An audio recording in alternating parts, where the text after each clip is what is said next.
Hi, and after many months of convincing Mohan, who kindly said yes each and every time I said, "Will you be a guest on my podcast?" We are finally having this recording today. Welcome, Mohan. Uh, My pleasure and hello, hello.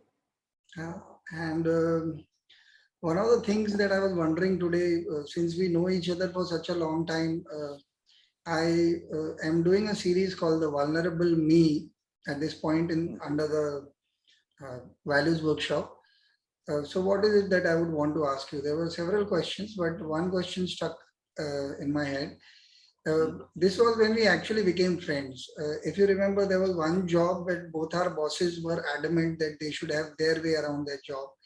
Sure. And we had a couple of bad days on that one till both of us decided to have a call that we will go with whatever one of the bosses was saying. And Right, huh? you would take the hit if anything like that happened. Correct. Uh, and I've always, at that juncture, I always thought here is a guy who stands up for what he believes in.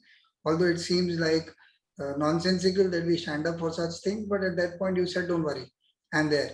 Huh. So my Sure, question okay. to you, I knew that you were as tense about your senior as I was about mine at that point of time. So that space is very vulnerable, and both of us were quite unhappy about how they were behaving with each other, and we just didn't know how to take a call. I want to get Sure. you to get into that mind space and tell me after those 2 3 days, what gave you the confidence to stand with that vulnerability that, and we knew both of them could be quite obnoxious in the way they behaved with each other Sure. and us as well. So, what Right. gave you the confidence to stand up in a scenario where we were sure to get some flack from both of them? I don't know, honestly. I would love to say I had great clarity in vision and समझ में आ गया कि and I was a mature human being. वो सब कुछ नहीं. At one point, you say you choose one of the two, right? And we did. And I remember that entire period when we were working together on either side, client side, this side, whatever. Neither of us was really the client, neither of us was really the agency. It was our bosses who were. So the calls weren't really in our hands. But at the end of the day, when it came to us to take a call, and the big advantage also was that our friendships also started with, whether with you or Smita or everyone else who was working, our friendships also started from the premise of good work. It didn't start with the premise of chalo yaar party karenge. The premise was because we enjoyed working with each other. That's where it started. Um, so it at one point then you feel ownership. It's not just about the fact that मेरे दोस्त ने लिखा. It is about काम ये अच्छा है. So then you feel ownership. At the end of the day, if you don't fight for it, who else will? It was also my second job, I remember. And that was the job that I wasn't very sure when I was putting any foot right. I don't think I did for most of that time. But if you don't own up to it, then there is nothing. Then just quit. Just don't do that job. But it backfired on me quite a few times. Yeah. This whole situation. I remember we came. I got a lot of flack for it from my boss and my boss's boss. So I got a lot of flack from it. But it's looking back at that time right now. At least no one had a doubt about a situation. This guy will say something and believe something tomorrow. That never happened. They might have all kinds of differences of opinion with me, but if I have an opinion, then I'm clear. I'm happy to be convinced otherwise. But I won't go to my boss today and say I like this, and then go to my boss 3 days later. No, I didn't like it, so I changed this. That will not happen. 3 days later, also I'll fight for the same thing. At least that integrity they knew that I had, and plus I had that much. Um, like I said, there's some ego also to it. Whatever it is, all put together, I never had a major confusion about the situation that मैं ये क्यों कर रहा हूँ. That was not the question mark about why am I doing this. The question mark was more about how will I deal with it later. Yeah. That's an easier question. In worst case, you don't deal with it well, but at least your conviction is at the right place. You're not coming under pressure and doing something random. So that was fine. You deal with the repercussions of it well, badly. And that is why even now, my ex-boss and my boss's boss, especially my boss's boss, now comes to our shows. And, he has those, he keeps messaging me and we keep talking about our music and all of that. But there was no situation with how do I put it, with the personality. His situation was his difference of opinion in work. And most of the time there was difference of opinion. There was very rarely a situation where we agreed. So So I think it was less to do with yaar dekhi jayegi and I'm a strong guy and I can deal with it. I was like, this decision to I know it's in my hand, and then to push it forward and then take the repercussions of it, wo galat hoga अच्छा होगा वो देखी जाएगी, that I don't know. And he's a senior guy, man. He's not a junior fellow who's our bosses. So uh, there was nothing I could have done to if he said, get lost and this is you deal with this now or you'll be fired or Yeah. that bad, but close to that, then deal with it. That's fine. But at least don't will deal with that same shit for doing something wrong that you don't even believe in. So utna, at least thankfully that clarity was there. So ho gaya. This And is then of course we had lots of back conversations about kya hua. That you can do over the weekend. So yeah. wo hota tha. This is wonderful because I also realized at that point of time, couple of conversations with my boss during those days. In fact, all the bosses that I worked with, somehow now when I look that I've been on my own for 15 years or something, and I realized when I was quitting one of the last jobs that I was doing with a big agency, and I was asked, why are you starting things on your own? It's a very difficult journey. And I said, at the end of the day, I do not want a cabin for myself with three people reporting to me. I want Sure. my creative out there. It may be right, it may be wrong, it may be wonderful, it may be awful. It doesn't matter to me. But I need to know what is it that is my real expression instead of always trying to make somebody happy or because I have a point of view, and fortunately or unfortunately, sometimes we were not given a chance to. We did some work for UNICEF. I remember the lady coming from UNICEF had said that we had done some excellent work, but our own agency put it down and put some other work forward. And then you were thinking, why are we putting so much effort? And here you always been thinking that your work stands true on any parameter in any part of the world. And here you are being asked to, do something that you do not believe in, like you said. This clarity of thought, I think, comes from your conviction that you're really trying to do a good job. The intent itself has to be very strong.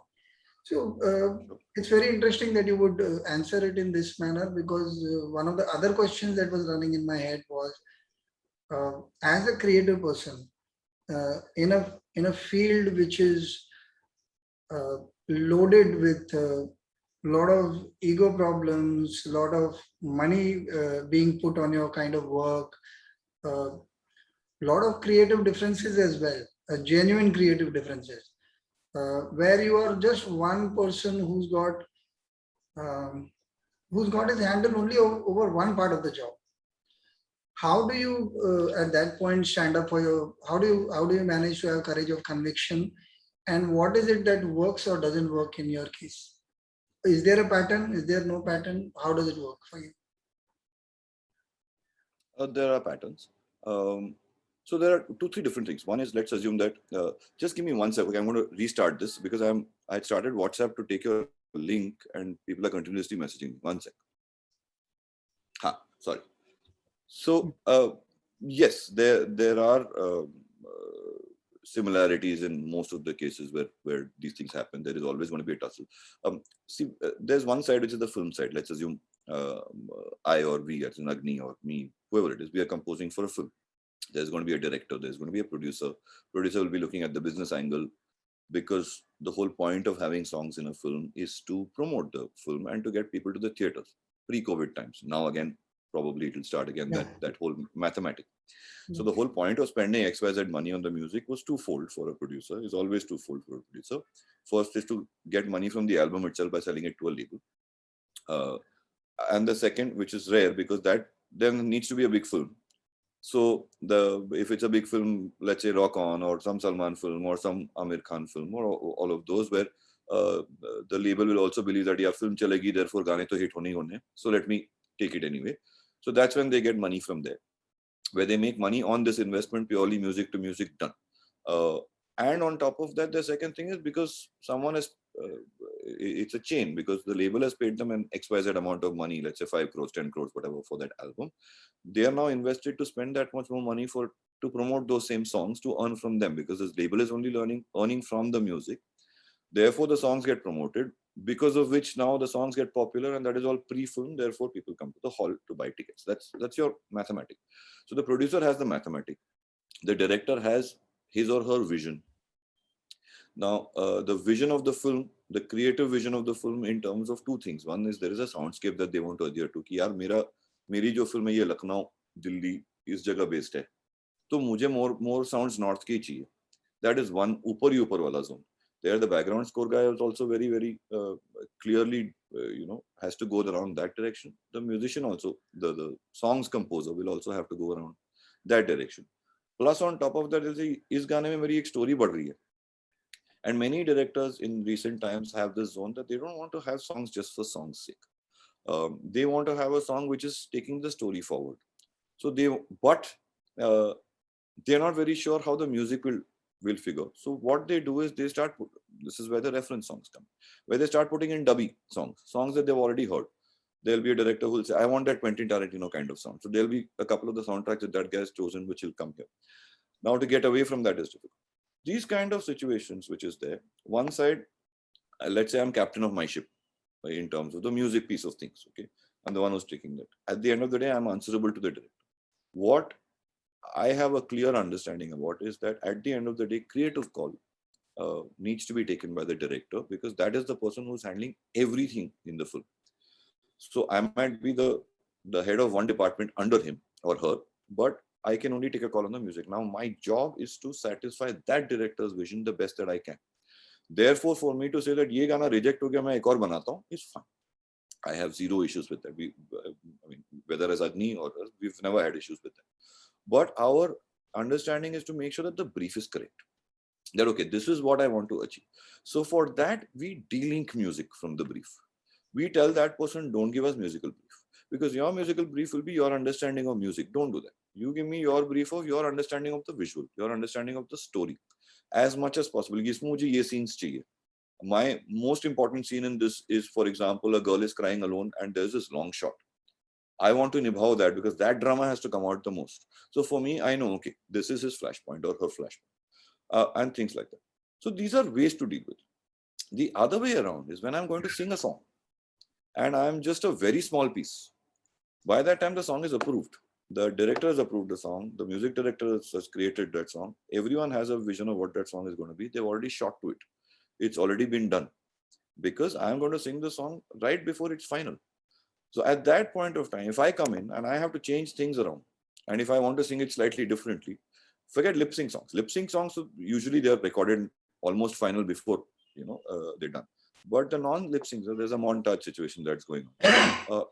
In those cases, it becomes very important for me to deal with what has already been done, and to sing on top of that exactly the same way, so that there is no loss of expectation. There's no difference between expectation and what they're finally getting. That's a tough one. But all of these are less to do with ego, but it used to be a lot to do with ego earlier, because we were also in the zone where we were trying to prove ourselves. At that point of time, you have a lot of bluster. You want to try and prove to someone who's sitting on the other end of the table that you're already there, where you've actually not reached. But you want to prove, because you assume that's the only way you'll get respect. Arey, hame pata hai music, aap hame music mat samjho. But that conversation never ends well. It never ends well. True. Then there is always, there's no point.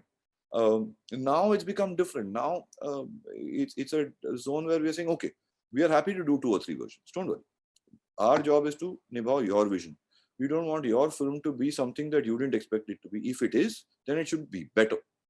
That, I'm so surprised. Shit, I never expected that I could do this. Now when I go and shoot in the scratch, because it's such a big song, now I can put a lot of scale to my shoot. My depth of field longer. Yeah. I won't just do it in a room. I'll do this different. Yeah. Or the other way around, कि यार मुझे ये close space में करना है. मुझे एक बहुत छोटा सा एंगल है ना, उस पे तुम strings मत डालो, मुझे बड़ा नहीं बनाना उसको. Both ways. If you're open to that conversation, then that person is also open to it. And this is not a journey that I honestly don't believe that we could have gained whatever X level of maturity, 20% maturity that we've gained now, we couldn't have gained on day one. It's just not possible. It's not possible to predict that ये होगा बाद में, तो हम लोग पहले से ही ऐसे करते हैं, because at that point we believe that if we are going to do this, then the producer will try to make us do music according to what they think is music.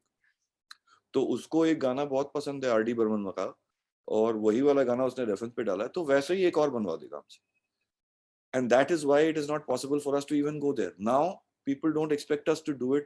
Their expectation is also this, that okay, we have a certain perspective of music, which is why they're coming to us, so we don't need to troop us. It's a weird situation. It's like people keep saying, "Na, Bachchan Saab is the most genuinely gracious human being." The difference is that apparently people said that about him when he came to work first, when he was no one, when no one knew him. Now the thing is, I keep wondering about this. If Bachchan Saab enters a room, everyone's going to stand up. When Gulzar Saab enters a room, everyone's going to stand up. Everyone's going to give that person respect. They've got that body of work over years. Where I mean, मैं देखता हूँ गुलजार साहब को, मुझे पैर छूने यार. I want to take his blessings. और जाकिर हुसैन और any of these people. Of course. So उनको जरूरत कभी नहीं पड़ती होगी. कोई कौन आके गुलजार साहब को बोलेगा कि यार ये आपने लिखा है ना, को चेंज कर दो? कौन आके बोले? It's just very, very unlikely. So it's those kind of things that we earn over a period of time, and that journey is going to be common for anyone. I think. I don't think we did something wrong at that point. Now I can look back at it and say, क्या unnecessary bluster था कि यार मुझे ये चाहिए, मैं अपना कर लूँगा, तुम मत देखो. But honestly, I can't think of a better way to have done it then. I wish I'd not, but I can't think of a better way even now. You know, if I were in that position, it's a very strange situation, but it also helps me be at peace with what we did at that point and how we created the music at that point. I think uh, that's why that journey has helped us learn. So that It is, that it's